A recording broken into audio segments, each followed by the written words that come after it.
बने। उसके बाद यथागता हम मिलते रहे।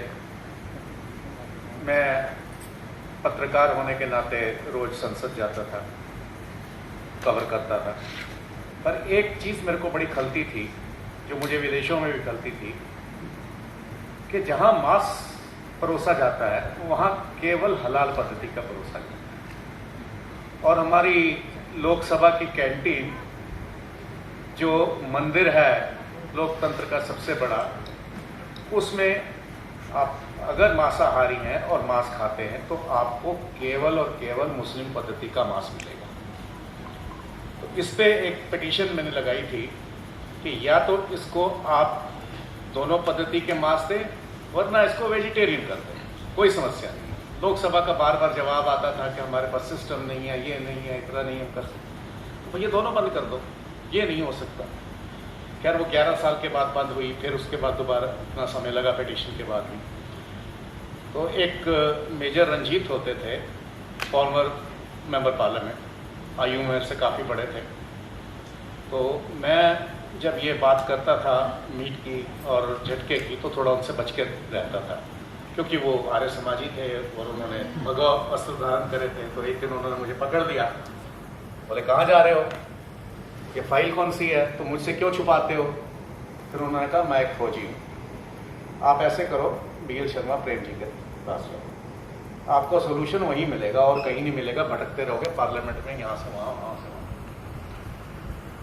एक हमारे मित्र हैं जयदीप कपूर, जो बड़े क्लोज थे, उन्होंने वो जब जाते थे पहले तो गाल पे 2-3 थप्पड़ लगाते थे, फिर बात शुरू करते थे।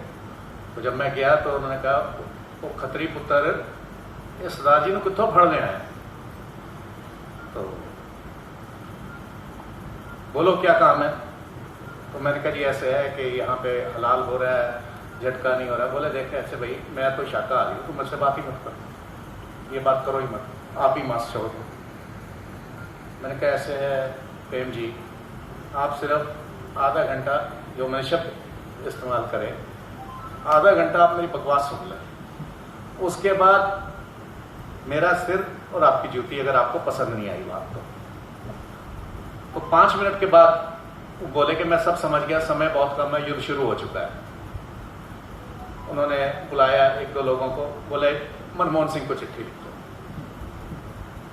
फलाने को चिट्ठी लिखो, इसको चिट्ठी लिखो। उन्होंने एकदम 20 चिट्ठियां लिखवा दी और बोले इस सिलसिले में मैं होम मिनिस्टर से, प्राइम मिनिस्टर से सबसे अपॉइंटमेंट लूंगा और आपको साथ लेके जाऊंगा। मतलब ये बहुत बड़ा।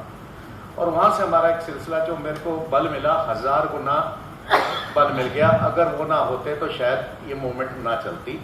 सिर्फ और सिर्फ उनका आशीर्वाद है। अब तो बहुत लोग इस मूवमेंट में जुड़ रहे हैं, मगर जो शुरू में इस चीज़ को समझा तो उन्होंने समझा कि हलालोनॉमिक्स क्या है। हलाल एक अलग चीज़ है, हलालोनॉमिक्स क्या है। तो बात समय का अभाव है, बहुत ज़्यादा लंबी नहीं करूँगा।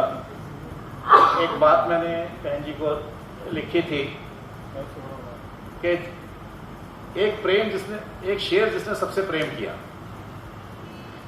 और जब हम वैकुंठलाल शर्मा जी प्रेम जी की बात करते हैं, इस समय मैं एक और शेर को याद करूंगा, महाराजा रंजीत सिंह, शेर पंजाब। ये क्यों याद करूंगा कि जब वो उनका अंत समय आ गया, सब वैद्यों ने, हकीमों ने जवाब दे दिया, तो लोगों को बड़ी चिंता हुई कि ये पठान जो अब तक थे इधर नहीं देखते थे, इधर फिरंगी नहीं घुसते थे, क्योंकि एक रणजीत था वहां पे। अब आपके बाद क्या होगा महाराजा साहब? तो महाराजा का जवाब था कि मैं कहीं नहीं जा रहा, 10 वरे तक मेरी मणि राज करेगी, यानी मेरी समाधि 10 साल तक राज करेगी। मेरी समाधि का इतना खौफ होगा कि कोई इधर आंख नहीं उठाएगा, और अगर आप 10 साल में नहीं संभल पाए तो ये दुर्भाग्य होगा। तो अर्थ मेरा ये यहां पे ये है कि फिर मैं वही कह रहा हूं, टाइगर अभी जिंदा है, द लायन रोर्स। मुझे आज भी आवाज सुनाई दे रही है टाइगर की। और ये जितनी मूवमेंट है, अभी हम आगे देखेंगे कि इट इज शिव खेड़ा जी हैं यहाँ पे बैठे हुए, बहुत बड़े विद्वान हैं।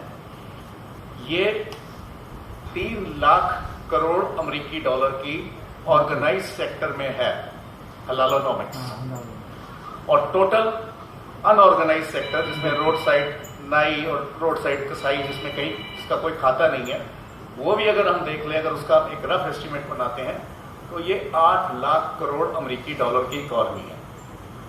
यदि इतना पैसा एक खेमे में जा रहा है जो आतंकवाद कर रहा है, तो हमारी फौज, हमारी पुलिस कैसे उसका मुकाबला करेगी। और दूसरी चीज यहाँ पे ये है कि ये जो बाइंग कैपेसिटी है, ये जो लोग खरीदते हैं, माल बनता है, उसमें खाली ये नहीं कि मीट है, आटा, चावल, सर्विसेज। अभी हमारे वकील साहब बैठे हैं, देयर आर इवन हलाल सर्टिफाइड एडवोकेट्स, विदेश में एडवोकेट्स भी हैं, और बहुत कुछ है, दवाइयां से लेकर हर चीज तक। तो ये जो इतनी बड़ी इकोनॉमी है, इसको कैसे काउंटर करा जाए, जिसकी अब काउंटर होना शुरू हो गया है। और उसमें जो बायर है 85% जो है वो काफिर है। तो हम अपनी सुपारी खुद दे रहे हैं। इसको रोकने का प्रयास जो है आज जो हो रहा है, इसके लिए सबसे बड़ा नायक इस युद्ध का वीएल शर्मा प्रेम। तो ये मेरा छोटा सा समर्पण था आप लोगों के प्रति। और जहां मैं प्रेम जी को तो ये भी नहीं कह सकता मेरा समर्पण है, मतलब उनके लिए कोई शब्द ही नहीं है। बस फिर मैं यही कहूंगा, टाइगर अभी जिंदा है। जी धन्यवाद।